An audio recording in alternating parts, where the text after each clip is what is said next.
அனைவருக்கும் வணக்கம். Jaibala YouTube channel சார்பாக உங்கள் நண்பர்கள் வரவேற்கிறேன். ஜெய்பாலா ஜெய்பாலா ஜெய்பாலா. தத்பர் சாஹிப்னி மகா தேவாயினி தன்னோர் உத்தரப்பிரதிவேது பாலத்திற்கு திருவருளாலும் சிவபெருமன் ஆசை கொண்டு முருகப்பெருமனுடைய திருவருளால் அமாவாசை விரதம். அமாவாசையில நம்ம என்ன செய்யணும், எப்படி வழிபாடு செய்வது பார்ப்போம். விசுவாச ஆண்டு பங்குனி மாதம் 4ஆம் தேதி 18/3/2026 புதன்கிழமை, சதுர்தேசி தேதி காலை 8 மணி 6 நிமிடம் வரை. அதன் பின்பு அமாவாசை. இன்றைய நட்சத்திரம் பூரட்டாதி. நாளை அதிகாலை 5 மணி 32 நிமிடம் வரை உள்ளது. ஆகவே இந்த சர்வ அமாவாசை. புரட்டாதி நட்சத்திரம் குருவுடைய நட்சத்திரம். ஆகவே இந்த மாசம் கடைசி மாதம், அதே போல் கடைசி உடைய நட்சத்திரம் சொல்லக்கூடிய ராசியில செல்லக்கூடிய தன்மை உடையது புரட்டாதி 4ஆம் பாதம். ஆகவே இந்த அமாவாசையில நம்ம பித்தர்களுடைய வழிபாடு, காவல் தெய்வ வழிபாடு, காளியம்மன் வழிபாடு, இந்த உபாசகர்லாம் இந்த மந்திரம் சொல்லி சொல்லி அதை உருவேற்றுறது. அப்ப அந்த மாசம் பங்குனி மாசங்கிறது நிறைய பங்குனி உத்திரம் வரும், நிறைய விசேஷங்கள் உண்டு பங்குனி மாதத்துல. அதனால இந்த பங்குனி மாதம் கடைசி மாசம். அப்ப எதுனால செஞ்சாலும் சித்திக்கும் அப்படின்னு சொல்லுவோம். அப்ப அந்த நேரத்துல விரதங்கள் இருந்து முதல்ல தர்ப்பணங்கள் செய்யணும். பிதர் தர்ப்பணம். தந்தை இல்லாதவர்கள் ஏதேனும் ஒரு ஆலயத்துல போய் எள்ளுந்தண்ணி இறைச்சி தர்த்தியாமி தர்த்தியாமி தர்த்தியாமிங்கிற மந்திரம் சொல்லி தர்ப்பணம் பண்ணணும். அப்போ உங்களால செய்ய முடியல, ஒரு புரோகிதரை அணுகணும். அப்ப ஒரு புரோகிதர் இல்லம் தேடி வருவார்னா வரமாட்டாங்க. அதனால வர்ற இடத்துல நீங்க வீட்டுல வர வச்சு செய்யலாம். இல்லை என்றால் அருகாமையில் உள்ள ஆலயம், எந்த ஆலயத்துல அமாவாசை தர்ப்பணம் பண்றாங்களோ அந்த இடத்துல போய் ஒரு தட்சணை கொடுத்து, தாம்பூலம் கொடுத்து, அந்த உங்க முன்னோர்களுக்கு ஆத்ம சாந்திக்கு வழி தேடணும். அதோட இல்லத்துல அதாவது வீட்டுல அவங்களுக்கு உண்டான பூஜை, உங்க சம்பிரதாய பிரகாரம் சாதம்லாம் படையல் போட்டு கும்பிடுறதுனா அதே மாதிரி நீங்க செஞ்சுக்கலாம். இல்லை வெறும் வெத்தலை பாக்கு மட்டும் வச்சு கும்பிடுவோம், நம்மளுடைய குடும்ப சம்பிரதாயம் அவ்வளவுதான்னா அதே மாதிரி ஒரு தீபம் ஏற்றி, நல்ல நறுமணம் உள்ள ஊதுபத்திலாம் ஏற்றி, சாம்பிராணி புகையெல்லாம் போட்டு உங்க முன்னோர்களுடைய வழிபாடு செய்ய செய்ய செய்ய செய்ய நம்மளுக்கு நிறைய மாற்றங்கள் கொடுக்கும், புத்தி கூர்மை உண்டாகும். பித்தர்களுடைய தோஷம் ஜாதகத்திலே வராமல் இருக்க அடுத்த தலைமுறைக்கு இத்தனை நம்ம பாதுகாத்து கொள்ளணும். ஆகவே இத்தனை நம்ம தேவையான ஒரு நடைமுறைக்கு உண்டான வழிமுறைகள். அதனால இந்த அமாவாசை தர்ப்பணம் யார் யார் தவறாம செய்து வராங்களோ அவங்களுக்கெல்லாம் எந்த விதமான கஷ்டம் வந்தாலும் சமாளிக்க திறன் கொடுக்கும். அமாவாசை தர்ப்பணம் யார் கரெக்டான முறையில் செய்தாலும் கஷ்டங்கள் வந்தாலும் அது மீண்டு வர்றதுக்குண்டான வழிகள் தானாவே கிடைச்சிருது. இறைவா நீ காப்பாத்து. அப்ப முன்னோருடைய ஆசீர்வாதம் சேர்ந்து இருக்கும்போது இறைவன் உடனே வருவார். முன்னோருடைய ஆசீர்வாதம் இல்லையா நம்மளுக்கு இறைவனே வரமாட்டார். நம்ம என்ன தெய்வம் கூட கும்பிட்டுக்கலாம், ஈஸ்வரன்னா சரி, நாராயணன் சரி, முருகான் சொன்னாலும், விநாயகன் சொன்னாலும் சரி, யாரும் நம்மளுக்கு துணை வரமாட்டாங்க. அப்ப பிதர்களுடைய ஆசீர்வாதம் நம்மளுக்கு கிடைச்சாலே இறைவன் கூப்பிட்ட பொருளுக்கு ஓடி நம்மளுக்கு அனுகிரகம் பண்ணுவார். அதான் நிறைய பேர் பெரியவங்கள் சொல்றது, முன்னோர்கள் வழிபாடு யார் விட்டாங்களோ அவங்க குடும்பத்திலே நிம்மதி இருக்காது, முன்னோர்கள் வழிபாடு செய்யலன்னா தோஷம் உண்டாகும், பிள்ளைங்கள் படிப்பு உண்டாகாது, திருமணம் தாமதம் உண்டாகும், அத்தனை சொல்லிட்டே வராங்க. அப்போ தோஷத்துண்டான வலிமை நம்ம இருக்குது.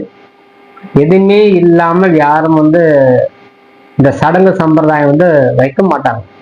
அப்போ ஒவ்வொரு திதி, ஒவ்வொரு நட்சத்திரம், ஒவ்வொரு காலத்துல, ஒவ்வொரு கிழமையில ஒன்னொன்னு சேர்ந்து வரும்போது நம்மளுக்கு உண்டான பலன் கிடைக்கும். அப்போ சூரியன் சந்திரன் ஒன்னா கூடும் போது அந்த அமாவாசையா மாறுது. அப்ப சூரியனுடைய நிழல் சந்திரன் மாறாரா, சந்திரனுடைய நிழல் சூரியன் மாறாராங்கிறத யோசிக்க கூடாது. அப்ப அந்த மறைவு ஸ்தானம் இந்த மாறுதலுக்கு உட்பட்டு ஒரு கிரகத்தை, ஒரு சூரியனை சந்திரன் கடந்து போறார். அப்ப சூரியனை சந்திரன் ஒரு இடத்துல ஒரு மாசம் இருப்பான். ஆனா சந்திரன் 2.5 நாள்ல ஒரு ராசியை கடந்துடும். அப்ப சூரியனுக்கு சந்திரன் கடந்து போகும்போது அது நடு மையமாக இருக்கும்போது அமாவாசை திதி. அப்போ அந்த நேரத்துல நம்ம அந்த இருள் சூழ்ந்த காலத்துல இனி நம்ம வாழ்க்கையிலிருந்து பிரகாசம் அடையணும், அப்படின்னு வரும்போது நம்ம முன்னோர்களுக்கு தர்ப்பணம் செய்யணும். சம்பிரதாய பிரகாரம் படையல் வச்சு அன்னம் எல்லாம் படையல் வச்சு கும்பிட்றதா கும்பிட்டுக்கலாம், வெத்தலை பாக்கு பழம் வச்சு கும்பிட்டுனா கும்பிட்டுக்கலாம், தீபம் ஏற்றி சாம்பிராணி புகை போட்டு கும்பிட்றது சிறந்தது. ஆகவே முன்னோர்கள் வழிபாடு தவறாம செய்யணும். அதே போல் ஆலயத்துல சென்று அன்றைய தினம் ஒரு அர்ச்சனை செய்து கொள்ளணும். குல கோத்திரம் சொல்லி ஏதேனும் ஒரு தானம் செய்துட்டு வரணும். ஒரு புரோகிதருக்கு முன்னால முடிஞ்சா ஒரு 2 கிலோ அரிசி, 2 வகையான பருப்பு, 2 வாழைக்காய், வெத்தலைப்பாக்கு, 2 வாழைத்தண்டு, ஒரு 3 வகையான பருப்பு, அதெல்லாம் வச்சு ஒரு தாம்பளத்துல வச்சு பாக்கு மட்டை, இந்த பாக்கு மட்டையில வச்சு எல்லாம் வச்சு அந்த பிராமணர்கிட்ட கொடுத்து ஆசீர்வாதம் வாங்குங்க. படிப்படியாகவே உங்களுடைய குறைகள் சுமைகள்லாம் குறையும். அப்போ இதெல்லாம் நம்ம பின்பற்றணும், கடைபிடிக்கணும். அது இல்லாம அந்த மாதிரி சில ஆலயத்துல விசேஷ ஹோமங்கள்லாம் நடக்குது. இந்த உக்கிரமான தெய்வம் முனீஸ்வரன் கோயில், அதே மாதிரி காளியம்மன் கோயில், பண்ணாரி அம்மன் கோவில், அது மாதிரி காளியும் உண்டான சம்பந்தது காவல் தெய்வம் சம்பந்தப்பட்ட ஆலயத்துல சிறப்பு யாகங்கள்லாம் நடக்கும். அமாவாசை வேள்வி சொல்லுவாங்க.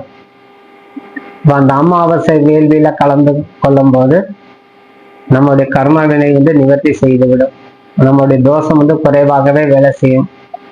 யாகத்தில் யார் யார் கலந்து கொள்கிறார்களோ அந்த அமாவாசையில நம்முடைய வாழ்க்கை பிரகாசம் அடையும். இருள் சூழ்ந்த காலத்தை ஒரு யாகம் வரும்போது மறுநாள் இருந்து வெளிச்சம். அமாவாசை முடிந்தாலே பிரதமை வந்தாலே நம்ம வாழ்க்கையில வெளிச்சம். அப்ப அது மாதிரி இந்த அமாவாசையில வேள்வியில கலந்து கொண்டு உங்களுடைய இறைவனுடைய அனுகிரகத்தும் உங்களுடைய தோஷத்துண்டான சுமைகள் குறைத்து வேலை செய்யணும்னு இறைவனிடம் மன்றாடி கேட்டுக்கணும்.